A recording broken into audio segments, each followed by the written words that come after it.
Hello everyone, কেমন আছেন সবাই? আমি ভালো আছি। আজ ভূত চতুর্দশী, তাই আমাদের বাড়ির 14টা স্থানে 14টা প্রদীপ জ্বালাতে হবে। বাড়িতে তো প্রদীপ আগে থেকেই কেনা ছিল, আর রং তো বাড়িতে থাকেই। তাই মা আর আমি ভাবলাম যে প্রদীপগুলোকে আমরা রং করে ফেলি, তাই মা আর আমি মিলে রং করে ফেললাম। বলুন তো কেমন হয়েছে আমাদের প্রদীপগুলো রং করা? আমার খুব বেশ লাগছে দেখতে, আমার খুব ভালো লাগছে।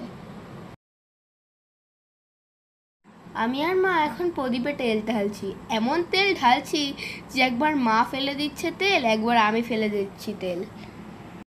তেল প্রদীপে পড়ছে, প্রদীপের নিচেও পড়ে যাচ্ছে। তারপরে প্রদীপে আমরা সলতে দিলাম প্লাস সাইন করে। দেখুন কত তেল ঢেলে দিয়েছি আমরা।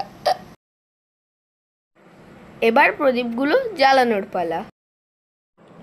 আমি প্রদীপ জ্বালাতে খুব ভালোবাসি, তাই আমি আমার মায়ের কাছ থেকে পারমিশন নিয়ে প্রদীপগুলো ধরাচ্ছিলাম।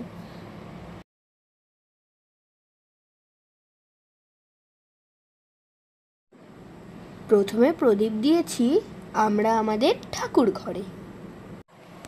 এটা আমাদের ফ্ল্যাটের লিফটের সামনে, এটা আমাদের ঘরে ঢোকার দরজা।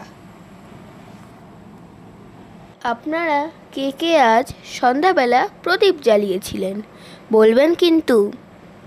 এতক্ষণ সাথে থাকার জন্য ধন্যবাদ।